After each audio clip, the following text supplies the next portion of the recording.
Hey everybody, Brett from Senior Golf Source here. What I'm going to share with you today is something very critical. It's something that I see a lot of golfers that might lack range of mobility, the players that maybe struggle big time with power and consistency. And it's a very, very simple concept, but it's a concept that I don't think enough golfers understand.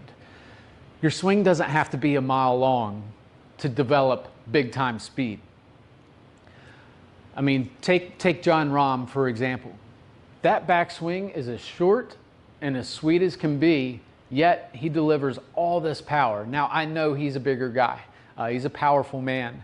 But there's a lot of golfers out there that don't have to hit this huge, full hinge at the top of their backswing where they're collapsing their elbows just to do anything to get that club close to parallel. All that is, it's a game of timing. Sometimes it works, sometimes it doesn't. But what I'm going to show you today is how your shoulders and hips can work together to help develop consistent power, and you don't necessarily have to have a huge swing. So tune in for those players that are limited in mobility here. So maybe if you have rotator issues, this is the perfect understanding of how the swing can work for you. So before I jump into the actual drill itself, let's just talk about a very simple concept of how power can be built from basically the hips to the shoulders. I'm going to kind of use the analogy of throwing a sidearm pitch. So I'll put the ball in my trail arm, and if I were to throw this ball towards home plate, I want to feel that there's a sequence, a specific sequence happening between my hips and my shoulders. If you look at it, if I were to wind up, you'll notice that my hips have not quite rotated as much as my shoulders have.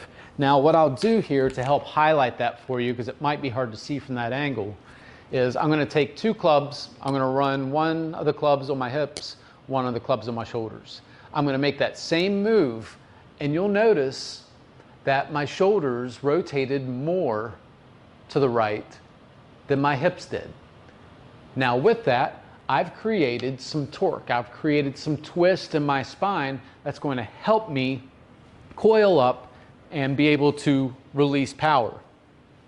In a lot of cases, this is what I see as an instructor, is that people will take their backswing, their hips and their shoulders will kind of go in the same range of motion. Now let's put ourselves in that position with that ball in our hand to throw that pitch again. Am I going to be accurate? No. Am I going to be powerful? Perhaps, if my timing's really good. But what I want to see here is that my hips don't quite rotate as much as my shoulders do. So we're kind of looking at this upper thoracic region in the back, that there's more rotation, that I'm turning my shoulders more so than my hips. And what that does, it allows me to use ground forces to help develop that speed. So I'm just going to put it to the practice here. I'm going to go ahead and sidearm pitch two balls. One of them I'm going to do it the proper way. The other one I'm going to do the improper way, where the hips and the shoulders are kind of moving in unison. I'll do the unison move first, and then I'll do the suggested power way second. So for me, that wasn't very powerful. The ball was thrown, as you could see on the screen, pretty hard out to the right. I had a tough time not swinging over the top. So this is going to be kind of the cure-all for a lot of swing falters out there. So if you're struggling with an over-the-top swing and you're doing this, there's a good reason why. So now I'm going to use that sequence where my shoulders rotate more than my hips. Now with that felt a lot more powerful. If I was skipping a stone on a pond, that I would have got, a handful of skips out of that positioning.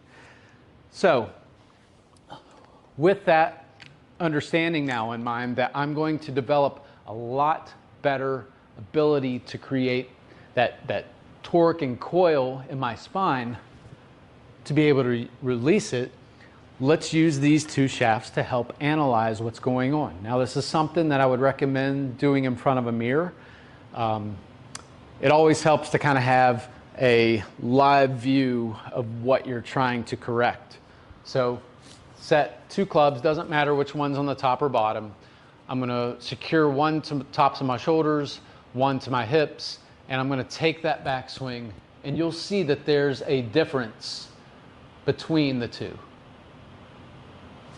Meaning that the shoulders have over-rotated the hips.